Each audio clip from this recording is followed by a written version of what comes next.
Hello dear students, सबको नमस्कार। जैसा कि आपको पता है, हमारी रीट एग्जामिनेशन 2021 के अकॉर्डिंग टेस्ट सीरीज़ चल रही है। इस टेस्ट सीरीज़ में पहला टेस्ट हो चुका है जिसका टॉपिक था फोनेटिक्स। आज दूसरा टेस्ट है, टॉपिक सेम है फोनेटिक्स। हर टॉपिक के 3 टेस्ट होंगे, तो अब आज दूसरा टेस्ट हम कवर करने जा रहे हैं। इसमें टोटल क्वेश्चंस की बात करें तो 30 क्वेश्चंस हैं, क्योंकि रीट में एग्जामिनेशन में लैंग्वेज के टोटल 30 क्वेश्चंस आते हैं, इसीलिए 30 क्वेश्चंस का ही टेस्ट बनाया हुआ है। तो चलिए शुरू करते हैं पहले क्वेश्चन से। सबसे पहले डायरेक्शंस देखिए। Directions answers the correct options. 1 से 4 क्वेश्चंस हैं, आपको करेक्ट ऑप्शन देना है। Question 1, how many sounds and symbols are there in IPA? IPA में टोटल कितने साउंड्स एंड सिंबल्स होते हैं? तो अगर हम IPA की बात करें, IPA का मतलब होता है इंटरनेशनल फोनेटिक अल्फ़ाबेट। इसमें टोटल 44 सिंबल्स होते हैं। Question number 2, how many monophthongs are there? Monophthongs कितने हैं IPA में या फोनेटिक्स में? तो मोनोथोन्स का मतलब होता है प्योर वोवल। प्योर वोवल जो है वो टोटल कितने होते हैं? 12। The number of vowel glides is? Vowel glides कितने होते हैं? अगर हम वोवल ग्लाइड्स की बात करें तो वोवल ग्लाइड्स का मतलब होता है डबल वोवल, और डबल वोवल का मतलब होता है डिप्थोंग्स। फोनेटिक्स में टोटल 8 डबल वोवल्स हैं या डिप्थोंग्स हैं, या कह दीजिए वोवल ग्लाइड्स हैं। The abbreviation IPA stands for? IPA का मतलब क्या होता है? International phonetic alphabet. Dear students, ध्यान देना, पेपर में अल्फ़ाबेट की स्पेलिंग प्लूरल फॉर्म में लिखी होती है। अल्फ़ाबेट्स ऑप्शन बनाएंगे तो अल्फ़ाबेट्स और अल्फ़ाबेट दोनों वाला ऑप्शन बनेगा। अल्फ़ाबेट्स नहीं होता, अल्फ़ाबेट होता है। तो सही ऑप्शन कौन सा है? B. Direction 5 to 25, tick the correct phonetic transcription of the words given in questions. हमें अब कुछ वर्ड्स दिए जाएंगे 5 से लेकर 25 तक। ठीक है जी, आपको उन वर्ड्स का क्या करना है? फोनेटिक ट्रांसक्रिप्शन बनाना है। 5 नंबर, प्लम्बर। प्लम्बर का फोनेटिक क्या बनेगा? डियर स्टूडेंट्स, जो मेरे से पढ़े हुए हैं, ध्यान दीजिए। आपको मैंने उल्टा V वाला अ बताया था और उल्टा E वाला अ बताया था, है ना। इसमें 2 अ के साउंड आ रहे हैं, ए नहीं होता, अ होता है। अब यहाँ प्लम्बर, प्लम्बर नहीं होता, प्लम्बर। अ का साउंड है, अ के साउंड के हिसाब से पहले वाला उल्टा V आएगा, दूसरे वाला उल्टा E। तो सही ऑप्शन जो बनता है वो डी बनेगा। बी इसमें बोला नहीं आता, इट इज़ कॉल्ड प्लम्बर। ठीक है जी, क्या बोला जाएगा? प्लम्बर। तो सही ऑप्शन जो होगा वो होगा D. Question number 6, thumb. Same वही पॉइंट है, आपको समझ में आ गया होगा कि UM के स्थान पर, यानी कि यू के स्थान पर अगर अ का साउंड बने तो उल्टा V लगता है। तो थंब में उल्टा V वाला जो अ आएगा। तो क्वेश्चन नंबर 6 में थंब को थंब नहीं बोला जाता, थंब बोला जाता है। इसका सही जो ऑप्शन होगा वो होगा ए, थंब। क्वेश्चन नंबर 7 है एग्रीमेंट।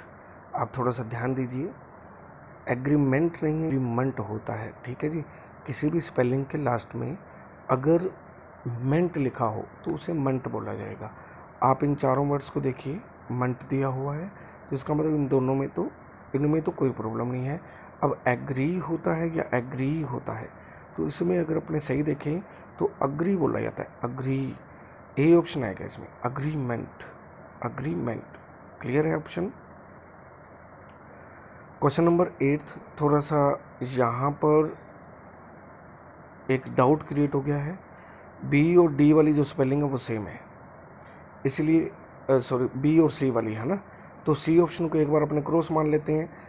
और अगर अपने एज्ड की बात करें तो इसके 2 साउंड होते हैं, ए और बी दोनों साउंड सही हैं जी। एज्ड भी बोला जाता है और एजिड भी बोला जाता है, एज्ड भी बोला जाता है और एजिड भी बोला जाता है। इसका मतलब इसमें ए और बी दोनों साउंड सही हैं। ऑप्शन आएगा D. C option by mistake same लिखा गया, तो इसको एक बार आप या तो डी को हटा दीजिए या इसको राउंड लगा दीजिए, बोनस मान लीजिए। क्वेश्चन नंबर 9 की बात करते हैं।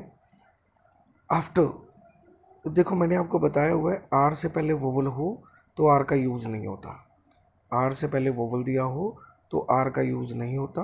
सही ऑप्शन होगा आफ्टर, आफ्टर तो सही ऑप्शन कौन सा है, सी। क्वेश्चन नंबर 10 की बात करें तो यहाँ पर क्या है, एक, क्या है, एक, एक वर्ड है, एक वर्ड है तो कौन सा है, सही ऑप्शन होगा बी, एक। अब जो स्टूडेंट मेरे से पढ़े हुए हैं ध्यान दीजिए, वोवल कंसोनेंट वोवल है, लास्ट में वोवल है और शुरू में वोवल है। शुरू में वोवल ए हो, फिर कंसोनेंट हो, फिर वोवल हो तो ए को ए ही बोला जाता है। तो आप चेक कर लीजिए, बी ऑप्शन होगा एक। क्वेश्चन नंबर 11 की बात करते हैं तो पहले तो थोड़ा सा ध्यान दीजिए, वेडनेस्ट, वेड नहीं होता, वेनेसडे ही बोला जाता है, वेडनेसडे नहीं बोला जाता, डी नहीं आएगा इसमें। तो ए और सी ऑप्शन तो गलत हो गए, है ना। अब बी और डी में कौन सा ऑप्शन है, तो जो स्टूडेंट्स मेरे से पढ़े हुए हैं वो थोड़ा ध्यान दीजिए। मैंने आपको बताया था किसी भी स्पेलिंग के लास्ट में कंसोनेंट हो और कंसोनेंट के बाद ए वाई लगा हो तो वो ए वाई फोनेटिक ए ई में बदल जाता है, याद आया। तो सही ऑप्शन कौन सा होगा, डी, वेनेसडे, वेनेसडे कैसे बोला जाएगा, वेनेसडे, कैसे बोलते हैं अंग्रेज, वेनेसडे। Question number 12, student.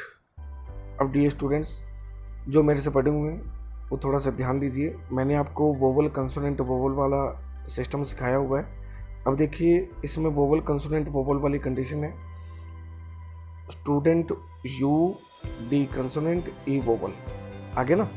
तो अगर कभी भी ऐसी कंडीशन हो तो पहले वाला यू ऊ में बदल जाता है, याद है ना, या इसके साथ य लगा देते हैं, पुअर वाली कंडीशन हमने सीखी थी। तो सही ऑप्शन जो होगा वो कौन सा होगा, B, student, student, B option होगा।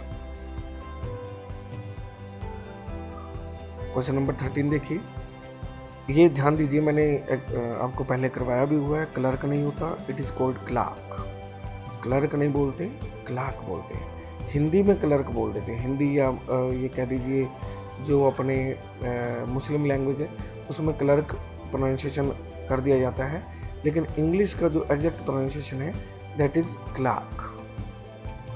क्वेश्चन नंबर 14 की बात करते हैं, विलेज नहीं होता, it is called village, village नहीं होता, विलेज।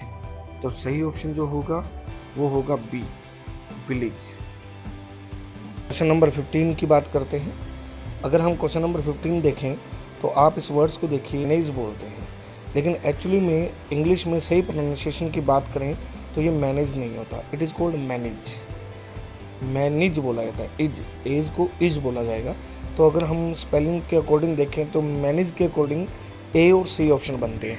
अब यहाँ पर मैनेज में ए होता है या ए स्ट्रेस वाला होता है, यहाँ पर ए स्ट्रेस वाला होगा तो सही ऑप्शन होगा ए।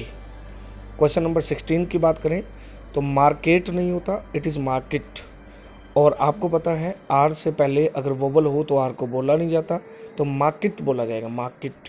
तो सही ऑप्शन जो है वो कौन सा आएगा, सी। क्वेश्चन नंबर 17 की बात करते हैं, 17 में डेवलपमेंट नहीं होता, ध्यान रखिएगा, डेवलपमेंट नहीं होता, अ का साउंड नहीं होता, ठीक है, डेवलपमेंट होता है, डेवलपमेंट। तो डेवलपमेंट, डेवलपमेंट बोला जाएगा इसको, बी और डी तो गलत हो गया। ए और सी में अगर सही ऑप्शन देखें तो ए और सी दोनों ऑप्शन बाय मिस्टेक एक जैसे टाइप हो चुके हैं, तो इसीलिए ए और सी दोनों ऑप्शन सही हैं प्रोनाउंसिएशन में। डेवलपमेंट, डेवलपमेंट, डेवलपमेंट, ठीक है जी।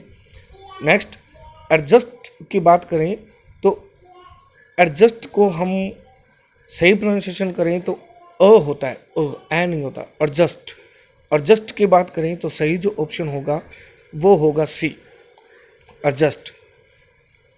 क्वेश्चन नंबर 19 की बात करते हैं, गार्जियन नहीं होता, हम गार्जियन बोलते हैं, दैट्स रॉन्ग, इसे बोला जाता है गार्डियन। क्या बोला जाता है, गार्डियन। तो सही ऑप्शन जो होगा वो होगा सी। एडजेक्टिव नहीं होता, it is called adjective, adjective, adjective. तो आपको इतना समझ के थोड़ा सा ध्यान लग गया होगा कि कौन सी स्पेलिंग है, बी ऑप्शन तो गलत है, अब अ ऑप्शन है तो इसका मतलब ए और डी ऑप्शन भी गलत है। सही ऑप्शन कौन सा हो गया? सी, एडजेक्टिव। क्वेश्चन नंबर 21, एब्सेंट नहीं होता, इट इज अब्सेंट। अब्सेंट, अ ब स अ, अब्सेंट। ठीक है जी, तो सही ऑप्शन आपके हिसाब से कौन सा है? देखिए, अब्सेंट। हाँ जी, बी ऑप्शन सही है बिल्कुल। एडमिट की बात करें तो एडमिट क्या सही ऑप्शन होगा? एडमिट नहीं होता, इट इज एडमिट। एडमिट सही ऑप्शन होगा बी। कौन सा ऑप्शन होगा? बी। क्वेश्चन नंबर 23 की बात करते हैं। हाउ पिछले टेस्ट में भी आया था और मैंने आपको बताया हाउ बोला जाता है। सही ऑप्शन कौन सा होगा? सी। 24 की बात करते हैं। एबिलिटी नहीं होता, इट इज एबिलिटी। अ से शुरू होता है, अबिलिटी। एबिलिटी होता है। सही ऑप्शन होगा बी, एबिलिटी। तो यहाँ पर सही ऑप्शन होगा बी। क्वेश्चन नंबर 25, ध्यान रखिएगा, डेप्थ हम बोलते हैं लेकिन बी बोला नहीं जाता, इसे बोला जाता है डेट। तो सही ऑप्शन होगा डी, डेट। क्वेश्चन नंबर 26 से 30 की बात करते हैं। डायरेक्शंस देखिए, answers the following as directed. ठीक है जी, जैसे क्वेश्चन दिया गया है या बताया गया है वैसे आपको आंसर देना है। Question number 26, find the odd one out. आप इन स्पेलिंग को बोल के देखिए, जो बिल्कुल अलग है साउंड में वो ओड वन मानी जाएगी। Bird, curd, furniture, cheer. देखिए उसमें तीनों में अर का साउंड आता है। चीयर में ई का साउंड आ रहा है, तो यहाँ पर डी ऑप्शन गलत है। Question number 27, what is the sound of underlined letters in onion. Onion बोला जाता है, ओनियन नहीं बोला जाता। एक तो ये अनियन का स्टार्टिंग वाला जो ओ है उसमें उल्टा वी वाला सिंबल लगेगा, और ये जो आई ओ है यहाँ पर अगर अ का साउंड है तो उल्टा ई लगेगा। सी ऑप्शन आएगा जिसका। Question number 28, which of the following words has the sound A. ठीक है जी, ये ई नहीं होता, ये ए साउंड होता है, ए। और इसमें apple, apple, van, van, onion. सही ऑप्शन होगा बी, वैन। मोस्ट प्रोबेबली ये जो ए का साउंड है ये ई पर बनता है, most probably. Question number 29, P stands for. P क्या होता है? पी कंसोनेंट होता है, हमें पता ही है, तो हम क्या लिखेंगे? Consonant P. सही ऑप्शन है सी। क्वेश्चन नंबर 30 देखिए, विच of the following words does not have the sound च। निम्न में से कौन से वर्ड्स हैं जिनमें च का साउंड नहीं है?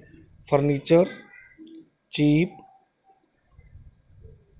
Century, circuit. फर्नीचर च का साउंड है, चीप च का साउंड है, सी सेंचुरी च का साउंड है, डी सर्किट, सर्किट में च का साउंड नहीं है। डी स्टूडेंट्स, अगर आपको ये टेस्ट अच्छा लगा हो तो मेरे यूट्यूब चैनल को सब्सक्राइब जरूर कीजिएगा, और वीडियो अच्छी लगे तो उसको शेयर भी कीजिएगा और लाइक भी कीजिएगा। अगर आपकी कोई इंक्वायरी हो तो आप कमेंट में पूछ सकते हैं। ठीक है जी, thank you very much. Next topic phonetics का ही रहेगा, तो नेक्स्ट टॉपिक जल्दी सॉल्व करवाया जाएगा। इसकी पीडीएफ जो है वो टेलीग्राम चैनल इंग्लिशतानी पर भेज दी गई है। ठीक है जी, थैंक यू वेरी मच। मिलते हैं नेक्स्ट टेस्ट में।